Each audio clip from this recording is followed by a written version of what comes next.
આજે લોકસભામાં હોબાળો એ મુદ્દા પર મચ્યો કે વિપક્ષે નીટ પેપર લીકના મુદ્દે ચર્ચા કરવાની માંગ કરી।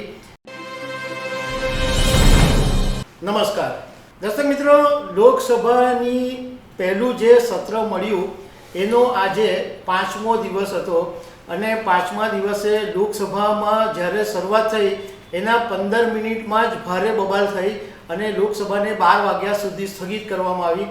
એ પછી કાર્યવાહી શરૂ તો થઈ પરંતુ પાછી હોબાળો થયો અને લોકસભાનું જે સંસદની કાર્યવાહી છે સોમવાર સુધી સ્થગિત કરી દેવામાં આવી છે। આજે લોકસભામાં હોબાળો એ મુદ્દા પર મચ્યો કે વિપક્ષે નીટ પેપર લીકના મુદ્દે ચર્ચા કરવાની માંગ કરી। તો આના વિશે હું તમારી સાથે વાત કરીશ। મારું નામ રાજેશ શાહ છે અને તમે જોઈ રહ્યા છો ખબરછે.com।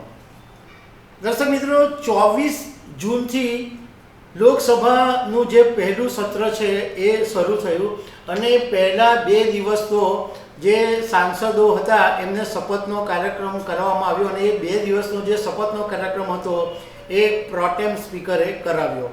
એ પછી 26 જૂને સ્પીકરની ચૂંટણી થઈ અને ઓમ બિરલાને સ્પીકર બનાવવામાં આવ્યા અને એ પછી આજે શુક્રવારે જ્યારે ગુરુવારે લોકસભાની શરૂઆત થઈ ત્યારે રાષ્ટ્રપતિ દ્રૌપદી મુર્મુએ જે અભિભાષણ આપેલું એના આભારની પ્રસ્તાવના હતી, એની આભાર ઉપર એમના જે અભિભાષણના આભાર પર ચર્ચા ચાલી રહી હતી।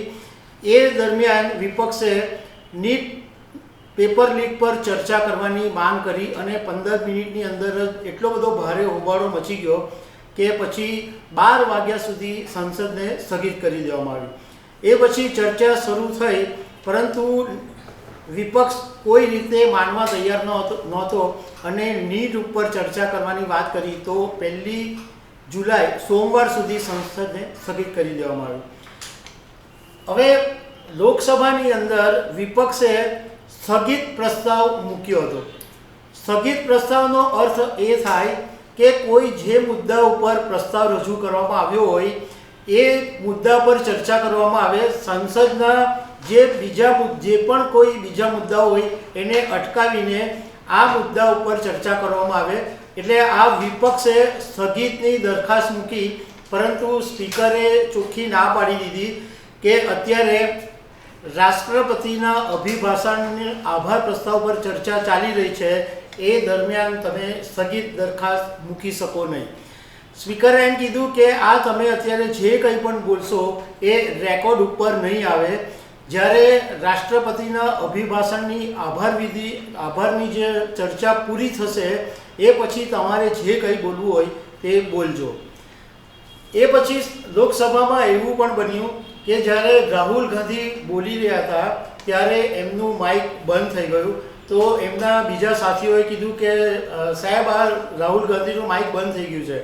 તો સ્પીકરે એમ કીધું કે આ જે માઇક બંધ થઈ ગયું છે એની સ્વિચ કંઈ મારી પાસે થોડી છે।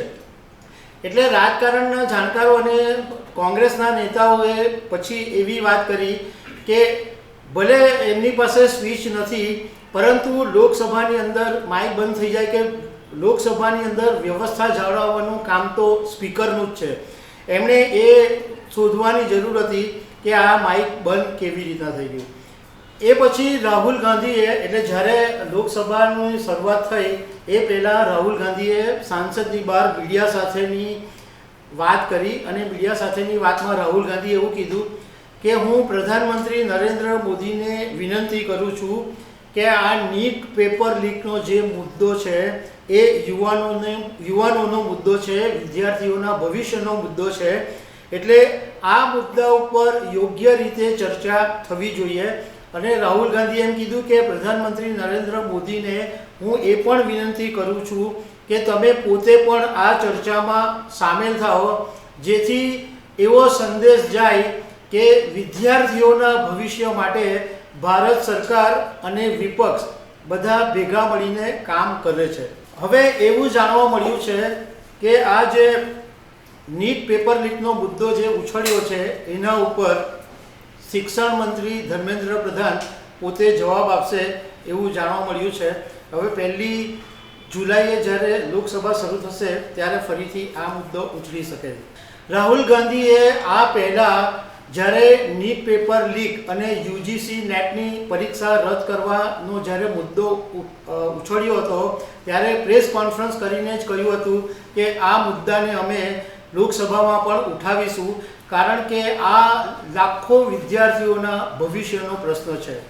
તો દર્શક મિત્રો, આવી અનેક વાતો સાથે અમે તમને મળતા રહીશું. Thank you very much.